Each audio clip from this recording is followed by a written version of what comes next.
പഹൽഗാം ഭീകരാക്രമണത്തിന്റെ പശ്ചാത്തലത്തിൽ പാകിസ്ഥാനെ ആക്രമിച്ചാൽ ഭാരതത്തിന്റെ 7 വടക്കു കിഴക്കൻ സംസ്ഥാനങ്ങളിൽ ആക്രമണം നടത്തി പിടിച്ചടക്കണമെന്ന് മുൻ ബംഗ്ലാദേശ് റൈഫിൾസ് മേധാവി ഫസലുർ റഹ്മാൻ.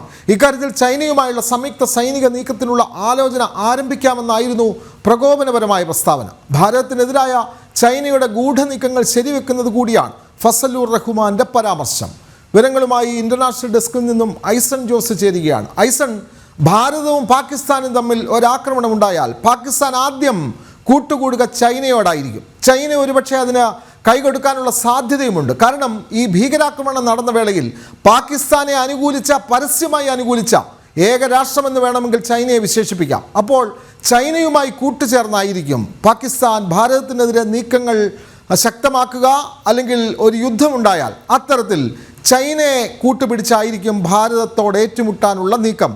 അതിൻ്റെ ഏറ്റവും പ്രകടമായ ഉദാഹരണമല്ലേ ഇപ്പോൾ പുറത്തു വരുന്നത്? ഐസൺ ജോസ്.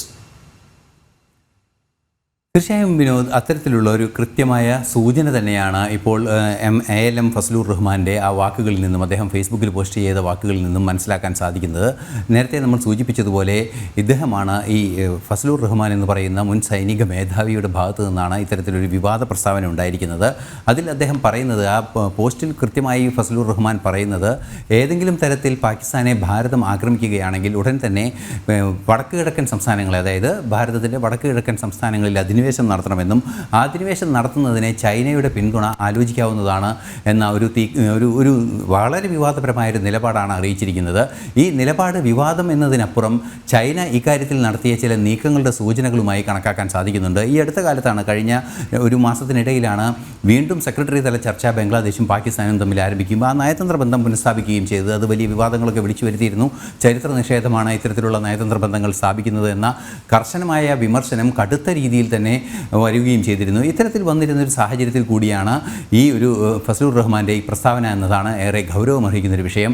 ഫസലുർ റഹ്മാൻ പറയുന്നത് അതീവ ഗുരുതരമായ ഒരു നിലപാട് തന്നെയാണ്. വടക്ക് കിഴക്കൻ സംസ്ഥാനങ്ങളെ ആക്രമിക്കണം, വടക്ക് കിഴക്കൻ സംസ്ഥാനങ്ങൾ കീഴടക്കണം എന്നൊരു നിലപാടാണ്. ചൈനയുടെ താല്പര്യവും ഏതാണ്ട് അതുപോലെ തന്നെയാണ്. നമുക്കറിയാവുന്നതാണ്, അരുണാചലിലെ വിഷയങ്ങളെല്ലാം തന്നെ ചൈനയുടെ താല്പര്യങ്ങളും അത്തരത്തിൽ കീഴടക്കുക, വടക്ക് കിഴക്കൻ സംസ്ഥാനങ്ങളിൽ ലക്ഷ്യം വയ്ക്കുക എന്നൊരു നീക്കം കൂടി നിലനിൽക്കുന്നുണ്ട്. അതിന് പിന്തുണ നൽകണമെന്ന് ഫസലുർ റഹ്മാൻ പറയുമ്പോൾ സ്വാഭാവികമായും അത് ഭാരതത്തിൻ്റെ സൈനിക നീക്കം, അതായത് ഭാരതത്തിനെതിരായ ഒരു ആക്രമണം നടന്നപ്പോൾ അതിനെ പ്രതികരിക്കാനുള്ള ഭാരതത്തിൻ്റെ, തിരിച്ചടിക്കാനുള്ള ഭാരതത്തിൻ്റെ സ്വാതന്ത്ര്യത്തിന് മേൽ കടന്നു കയറാനുള്ള ബംഗ്ലാദേശിൻ്റെ നീക്കമായി തന്നെയാണ് കണക്കാക്കപ്പെടുന്നത്.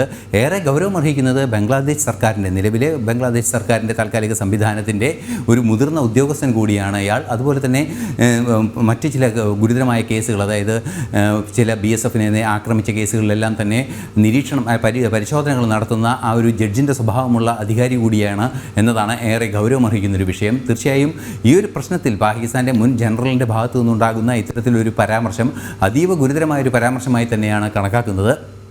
എന്തെന്നാൽ ചൈനയുടെ ഉള്ളിലിരിപ്പ് ഒരു പരിധിവരെ പുറത്തു വരുന്നു എന്നാണ് ഇതിൽ നിന്നും നമുക്ക് വായിച്ചെടുക്കേണ്ടത്. ചൈന എന്താണോ ആഗ്രഹിക്കുന്നത് അത്തരത്തിലുള്ള, അല്ലെങ്കിൽ ചൈനയുടെ നീക്കങ്ങൾ എന്താണ്, ചൈനയുടെ ഉള്ളിലിരിപ്പ് എന്താണ്, അതേ ഉള്ളിലിരിപ്പ് തന്നെ അനുകൂലമായ നിലപാടായി, അല്ലെങ്കിൽ ചൈനയ്ക്ക് അനുകൂലമായ ഭാരതത്തിൽ അധിനിവേശം നടത്താനുള്ള ഒരു നിലപാടിനെ പിന്തുണയ്ക്കണം. അത് പാകിസ്ഥാൻ്റെ ഈ ആക്രമണത്തിൻ്റെ പശ്ചാത്തലത്തിൽ അത് മുതലെടുക്കാനുള്ള ശ്രമം നടത്തണമെന്ന നിലപാടാണ് ഇപ്പോൾ അറിയിച്ചിരിക്കുന്നത്. തീർച്ചയായും വലിയൊരു ഗൂഢാലോചന പഹൽഗാം ആക്രമണത്തിൽ സംശയിക്കേണ്ട ഒരു സാഹചര്യത്തിലേക്ക് കൂടിയാണ് ഈ പ്രസ്താവന വിരൽ ചൂണ്ടുന്നത് എന്നതാണ് ഏറെ ഗൗരവമർഹിക്കുന്നൊരു വിഷയം. ഒരു പക്ഷേ പാകിസ്ഥാൻ മാത്രമല്ല ഈ പഹൽഗാം ആക്രമണത്തിന് ഒരു പ്രേരണ നൽകിയത് എന്നത് കൂടി സംശയിക്കേണ്ട സാഹചര്യമുണ്ട്. അത് പക്ഷേ ബംഗ്ലാദേശാണോ ഇനി ചൈനയാണോ എന്ന രീതിയിലുള്ള പരിശോധനകളൊക്കെ നടക്കേണ്ടതുണ്ട്. അത് സംബന്ധിച്ച് കൃത്യമായ വിവരങ്ങളൊന്നും ലഭ്യമല്ല എങ്കിൽ കൂടി പാകിസ്ഥാൻ ഇത്തരത്തിലൊരു നീക്കം നടത്തുന്നത് പാകിസ്ഥാൻ്റെ ബന്ധപ്പെട്ട ISI ഉൾപ്പെടെ ബന്ധപ്പെട്ട സംവിധാനങ്ങൾ അറിഞ്ഞുകൊണ്ട് തന്നെയാണ്. അതിന് പിന്തുണ നൽകുന്നതിന് ചൈനയുടെ ഭാഗത്തു നിന്നും, അല്ലെങ്കിൽ ഒരു പ്രോത്സാഹനം നൽകുന്ന നീക്കം ചൈനയുടെ ഭാഗത്തു നിന്നും അതുപോലെ തന്നെ ബംഗ്ലാദേശിൻ്റെ ഭാഗത്തു നിന്നും ഉണ്ടായിട്ടുണ്ടോ എന്ന് സംശയിക്കാവുന്ന ഒരു സാഹചര്യമാണ്. അതായത് വടക്ക് കിഴക്കൻ സംസ്ഥാനങ്ങളിലെ ചൈനയുടെ ചില താല്പര്യങ്ങൾ നടപ്പാക്കാൻ ഈ അവസരം പ്രയോജനപ്പെടുത്താനുള്ളൊരു നീക്കം നടത്തിയിട്ടുണ്ടോ എന്ന കൃത്യമായ സംശയമാണ് ഈ പ്രസ്താവനയിലൂടെ നമുക്ക് വായിച്ചെടുക്കാൻ സാധിക്കുന്നത്. ഈ ബംഗ്ലാദേശ് റൈഫിൾസ് മുൻ മേധാവി കൂടിയാണ് ഫസലുർ റഹ്മാൻ. അപ്പോൾ ചൈനയും പാകിസ്ഥാനും തമ്മിലുള്ള ബന്ധം കൃത്യമായി അത് അറിയാവുന്ന ആൾ കൂടിയാണ്. അതുകൊണ്ട് ചൈനയുമായി കൂട്ടുചേർന്ന് വടക്ക് കിഴക്കൻ സംസ്ഥാനങ്ങളിൽ ആക്രമണം നടത്തുക എന്നുള്ള ഒരു പ്രകോപനപരമായ പ്രസ്താവന അദ്ദേഹം നടത്തുന്നു. ഐസൺ ജോസ്, നമ്മൾ ഈ കൃത്യമായി ഭാരതത്തിൻ്റെ അതിർത്തി പ്രദേശങ്ങൾ ശ്രദ്ധിച്ചാൽ കൂടുതലും ഭാരതവുമായി പാകിസ്ഥാൻ ഏറ്റുമുട്ടുന്ന അതിർത്തി പ്രദേശം എന്ന് പറയുന്നത്, അല്ലെങ്കിൽ രാജസ്ഥാൻ, പഞ്ചാബ്, ജമ്മു കാശ്മീരിനോട് ചേർന്ന പ്രദേശങ്ങളാണ്. പക്ഷേ അവിടെ വിട്ടിട്ട് ഈ വലിയ അക്രമങ്ങൾ നടക്കാത്ത ഒരു പ്രദേശം എന്നുള്ള നിലയിൽ അരുണാചൽ പ്രദേശിൻ്റെ അതിർത്തി പ്രദേശങ്ങളിൽ കയറി ആക്രമിക്കുക, അത് വലിയ ഒരു തന്ത്രത്തിൻ്റെ ഭാഗം കൂടി ഭാരതത്തിനെ ആക്രമിക്കാനുള്ള ഒരു എളുപ്പമാർഗമെന്ന് കരുതി ഇത്തരത്തിലുള്ളൊരു പ്രസ്താവന നടത്തിയതാണ് എന്ന് നമുക്ക് പറയാൻ കഴിയുമോ? എന്തായാലും അരുണാചൽ പ്രദേശ് അടക്കമുള്ള ചൈനീസ് പാകിസ്ഥാൻ മേഖലകളിലൊക്കെ ഭാരതത്തിൻ്റെ സുരക്ഷ ശക്തവുമാണ്. പിന്നെ എന്തുകൊണ്ടാണ് ഇത്തരത്തിൽ വടക്ക് കിഴക്കൻ സംസ്ഥാനങ്ങളിൽ ആക്രമണം നടത്താം എന്നൊരു ആഹ്വാനം അദ്ദേഹം നടത്തുന്നത്? നമുക്കതിനെ എങ്ങനെ വിലയിരുത്താൻ കഴിയും ഐസൺ? വിനോദ്, ഇക്കാര്യം തന്നെയാണ് ഈ ചൈനയുടെ പിന്തുണ എന്ന വാക്കുകളിൽ നിന്നും ചൈന ഇതിന് അനുകൂലമായ നിലപാട് സ്വീകരിക്കുമെന്ന് പ്രതീക്ഷിക്കാവുന്ന ചില നിലപാടുകളൊക്കെ അദ്ദേഹത്തിൻ്റെ ഭാഗത്തു നിന്നുണ്ടായതിൻ്റെ അടിസ്ഥാന കാരണം തന്നെ ഈ സൂചന തന്നെയാണ്. ഈ സൂചനയിൽ നിന്നും ഇദ്ദേഹം ഉദ്ദേശിക്കുന്നത് തീർച്ചയായും ചൈനയുടെ താല്പര്യങ്ങൾ ഭാരതത്തിൻ്റെ അതിർത്തിയിലുള്ള പ്രദേശങ്ങളാണ്. വടക്ക് കിഴക്കൻ സംസ്ഥാനങ്ങൾ, അരുണാചലിലൊക്കെ കൃത്യമായത് തെളിയിക്കപ്പെട്ടതുമാണ്. അത്തരത്തിൽ തെളിയിക്കപ്പെട്ട തർക്കങ്ങൾ നിലനിൽക്കുകയും പ്രശ്നങ്ങൾ ഉണ്ടാക്കുകയും ചെയ്യുന്ന ഒരു മേഖലയാണിത്. അതുകൊണ്ട് തന്നെ ആ മേഖലയിലെല്ലാം തന്നെ ഇത്തരത്തിലൊരു നീക്കം നടത്തിയാൽ ചൈനയുടെ പിന്തുണ ഉണ്ടാകുമെന്ന ഒരു പ്രതീക്ഷ തന്നെയാണ് ബംഗ്ലാദേശ് ഇക്കാര്യത്തിൽ മുന്നോട്ട് വയ്ക്കുന്നത്. അല്ലെങ്കിൽ ഒരു പക്ഷേ ചൈനയുടെ നിലപാട് തന്നെ മറ്റൊരു സംവിധാനത്തിലൂടെ പറയുക, അല്ലെങ്കിൽ മറ്റൊരു മൗത്ത് പീസിലൂടെ പുറത്തു വരിക എന്നതുകൂടി ഇതിനെ നിരീക്ഷിക്കേണ്ടതുണ്ട് എന്നാണ് നിരീക്ഷകരെല്ലാം തന്നെ ചൂണ്ടിക്കാണിക്കുന്നത്. നമുക്കറിയാവുന്നതാണ് പാകിസ്ഥാൻ്റെ നിലപാടിനെതിരെ, അതായത് പാകിസ്ഥാൻ്റെ ഈ ആക്രമണം നടത്തിയ നിലപാടിനെ ലഘൂകരിക്കുന്നതിനെ അല്ലെങ്കിൽ അതിനെതിരായ പ്രസ്താവനകളെ ലഘൂകരിക്കുന്നതിനെ പാകിസ്ഥാനോടൊപ്പം നിന്ന ചരിത്രമാണ് UN സെക്യൂരിറ്റി കൗൺസിലിൽ ചൈനയുടേത്. അതുപോലെ തന്നെ ചൈനയ്ക്ക് പാകിസ്ഥാന് അനുകൂലമായ ചില നിലപാടുകൾ സ്വീകരിക്കുകയും ചെയ്തിരുന്നു ചൈന. ഈ അടുത്ത ദിവസങ്ങളിൽ അത് സംബന്ധിച്ച വാർത്തകളും പുറത്തു വന്നിരുന്നു.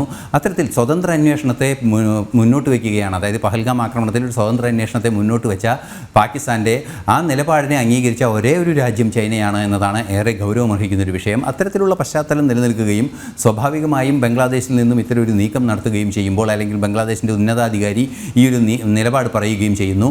ബംഗ്ലാദേശുമായുള്ള പാകിസ്ഥാൻ്റെ നയതന്ത്ര ബന്ധം കഴിഞ്ഞ 2-3 മാസത്തിനുള്ളിൽ അതിശക്തമായിരിക്കുന്നു, അല്ലെങ്കിൽ പ്രധാനമന്ത്രി സന്ദർശിക്കുന്നത് വരെയുള്ള കാര്യങ്ങൾ പോയ ഒരു സാഹചര്യം കൂടി ഉണ്ടായിരിക്കുന്നു. ഇതെല്ലാം ചേർത്ത് വായിക്കുമ്പോഴാണ് ഇതിന് പിന്നിൽ ഒരു പക്ഷേ ചൈനയുടെ പിന്തുണ, അതായത് ഇത്തരം ഒരു ആക്രമണം നടത്തുകയാണെങ്കിൽ അതിനെ അനുകൂലമായ നിലപാട് സ്വീകരിക്കാമെന്ന് ചൈന നേരത്തെ തന്നെ പാകിസ്ഥാന് വാഗ്ദാനം നൽകിയിരുന്നു. എങ്കിൽ ആ വാഗ്ദാനത്തിൻ്റെ ഉദ്ദേശം ഈ വടക്ക് കിഴക്കൻ സംസ്ഥാനങ്ങളിലെ ഈ അധിനിവേശം നടത്തുന്നതിനുള്ള എന്തെങ്കിലും ലക്ഷ്യമാണോ? ഇത്തരത്തിലുള്ള വലിയൊരു പ്രശ്നത്തിലേക്കാണ് ഇത് വിരൽ ചൂണ്ടുന്നത് എന്നാണ് യാഥാർത്ഥ്യം. ഏറെ ഗൗരവത്തോടെ പരിശോധിക്കപ്പെടേണ്ട ഒരു വിഷയമാണിത് എന്നത് മറ്റൊരു വസ്തുത കൂടിയായി നിലനിൽക്കുന്നുണ്ട്. തീർച്ചയായും ചൈനയുമായി ചേർന്നുകൊണ്ട് ഭാരതത്തിനെതിരെ ആക്രമണം നടത്താം, അതും വടക്ക് കിഴക്കൻ സംസ്ഥാനങ്ങൾ ആക്രമിച്ച് പിടിച്ചടക്കണമെന്നാണ് ബംഗ്ലാദേശ് റൈഫിൾസ് മുൻ മേധാവി ഫസലുർ റഹ്മാൻ പ്രസ്താവന നടത്തിയിട്ടുള്ളത്. ഇത് പാകിസ്ഥാനും ചൈനയും തമ്മിലുള്ള പരസ്യമായ ബന്ധത്തിൻ്റെ ഒരു തെളിവ് കൂടിയായി കണക്കാക്കാൻ കഴിയും എന്ന് റിപ്പോർട്ട് ചെയ്യുകയാണ് ഐസൺ ജോസ്.